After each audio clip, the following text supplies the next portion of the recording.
Let me tell you a story about this young man named Max. My name is Al, and I was Max's best friend growing up. Max is fueled by hatred. He was a child that never had a chance to make it in this world. He had a bad upbringing. His mother died at birth, so his father took care of him, if you want to call it that. His father was the meanest man I've ever met in my life. Randall was his name. He would punish Max for just about anything, and he used to beat him until he would almost lose consciousness. This one time, Max was outside playing with some of the neighbour kids on his block, and then Randall came home and must have thought he was having too much fun. He did this infamous whistle to call him back into the house and punched him in the stomach so hard he puked on the floor. And some of it got onto Randall's shoes, so he beat him even more because of that. I know what you're thinking. Why didn't anyone help the poor kid?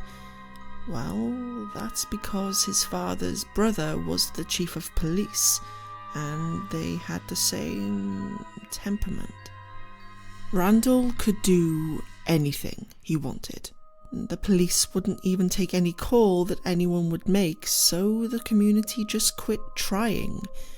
They all just hoped that eventually Max would either run away or that he would just die from one of the beatings to release him from the hell that was his house.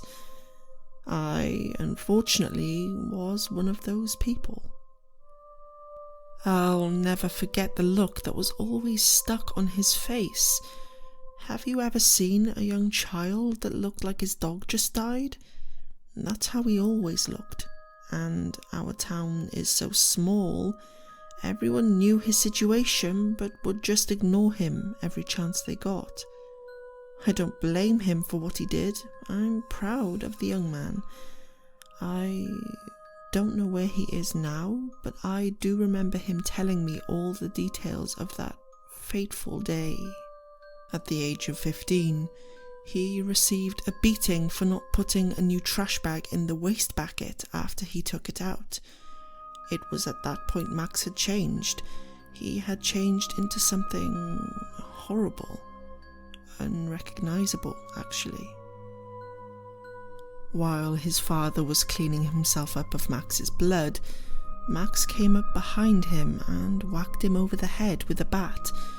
Now, Randall was a very big man, so it dazed him. However, he did not fall over. He turned around to face Max, and that's when Max hit him again, obliterating his nose and upper lip.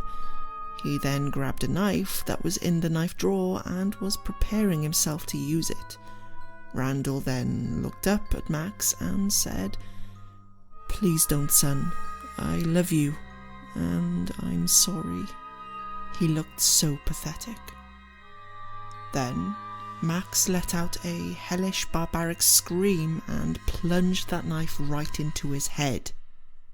Blood spurted out like a water fountain. Of course, at this point Randall was dead. However, Max wasn't finished. He yanked the knife out, exposing his skull and brain in the process.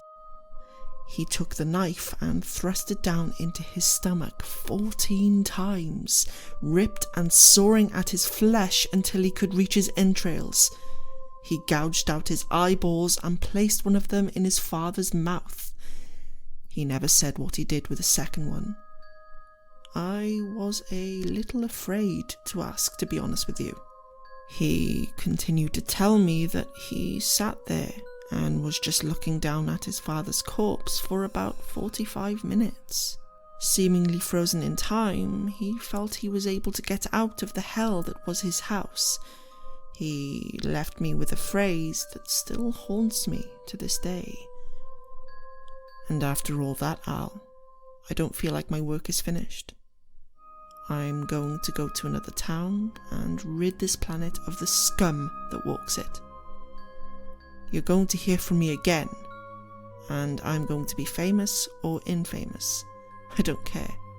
Fuck this world and everyone in it. I'll see you around.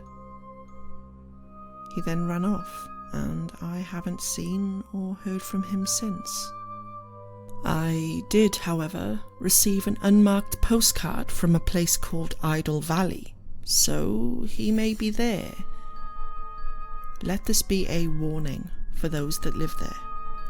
Be careful what you say and do, because Max, he is going to get you.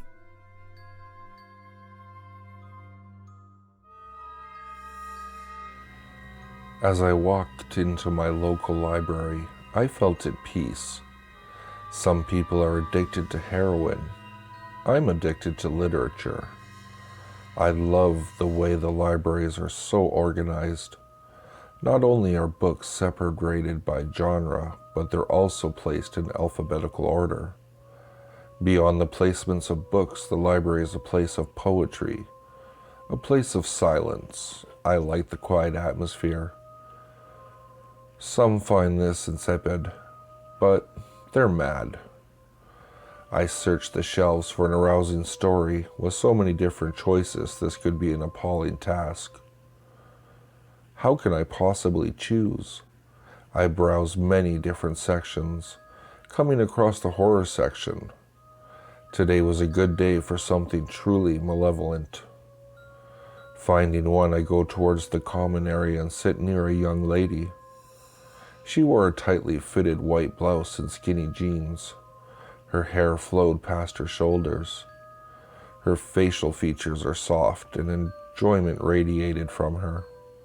I did find her attractive. When I began reading, I kept catching myself staring at her, but as the novel went on, I became more fascinated by the story. Such majestic writing. My heart raced as the lawyer approached Mr. Hyde. A group of young adults walked into the library, yelling and cheering at each other. They're ignoring the etiquette. Sometimes, and only sometimes while I'm reading a tale, a baby or a child or even an adult cries, screams, or yells. It ruins the story, makes me frustrated. It takes me away from my mysterious island. My blood begins to boil, my heartbeat slows down, becoming louder and louder until everyone can hear it. I know they can hear it because everyone stares at me. Everyone looks at me laughing. Their eyes scream at me, humiliating me. I will show them. I'll show them all.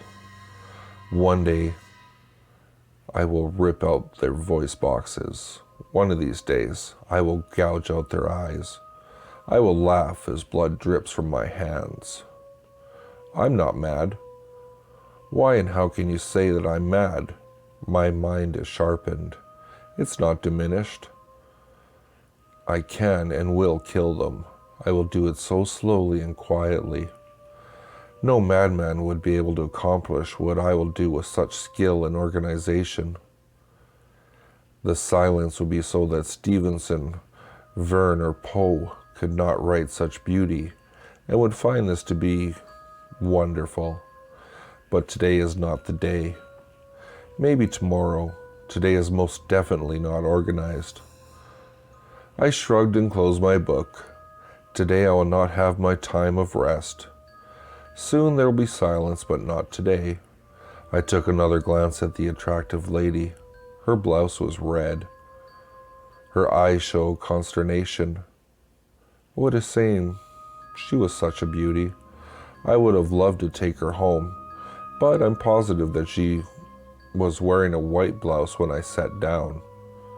I can't be with someone so disorganized, but she is quiet, and I like that. I walked past her, walking towards the bookshelf that replaced A Strange Story.